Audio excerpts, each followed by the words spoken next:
Hello, myself Yogesh Garg, Faculty of Applied Science Department.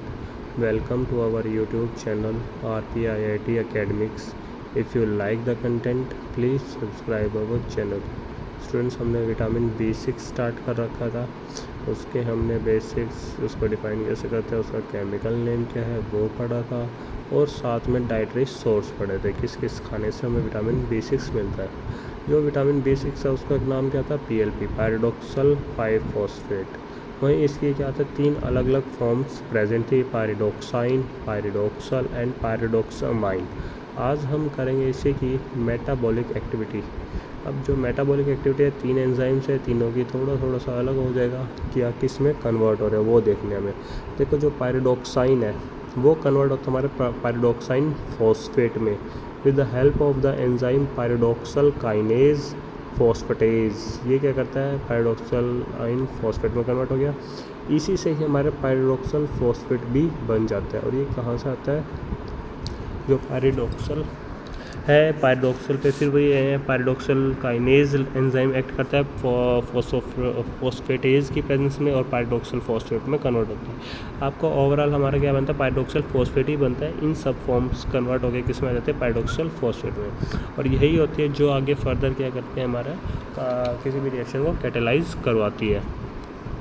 पायरिडोक्सामाइन किस में convert होता है, पायरिडोक्सामाइन फॉस्फेट में।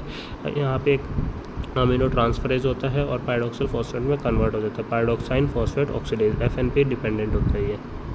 देन आते हैं फंक्शंस ऑफ विटामिन B6। क्या क्या फंक्शंस हैं, मेक एंटीबॉडीज़, सबसे पहला काम है एंटीबॉडीज़ को बनाना। Then antibodies are needed to fight many disease. फिर एंटीबॉडीज़ जो होते हैं वो क्या करते हैं, फाइट करते हैं काफ़ी सारे डिजीज़ से, क्योंकि एंटीबॉडीज़ बनेंगे वही फाइट करेंगे। Maintain normal nerve function, nerve function को मेंटेन करके रखना। और नॉर्मल मेक हीमोग्लोबिन, हीमोग्लोबिन बनाना। हीमोग्लोबिन क्या काम करता है, carries oxygen in the red blood cells to the tissues. RBC से टिश्यूज़ तक कैरी करता है ऑक्सीजन को। और vitamin B6 deficiency can cause a form of anaemia. अगर विटामिन B6 की डेफिशिएंसी हो जाए तो अनीमिया हो सकता है। क्यों, क्योंकि हीमोग्लोबिन नहीं बनेगा, हीमोग्लोबिन नहीं बना तो अनीमिया की कमी, अनीमिया हो जाता है।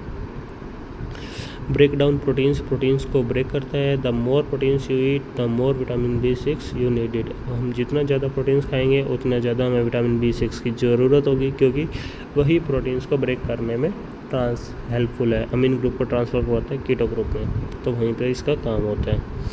Next, keep blood sugar in normal range. Blood sugar को नॉर्मल रेंज में रखता है, ब्लड शुगर बढ़ने नहीं देता, ना ही घटने देता है।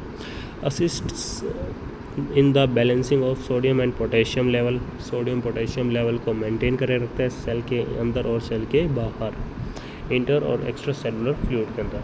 प्रमोट्स RBC प्रोडक्शन, RBCs को बढ़ाता है। Production of serotonin, dopamine, nor adrenaline and adrenaline, इन सब हार्मोन्स को सिक्रीट करवाता है, सेरोटोनिन को, डोपामाइंस को, एड्रेनालिन एंड नॉर एड्रेनालिन को।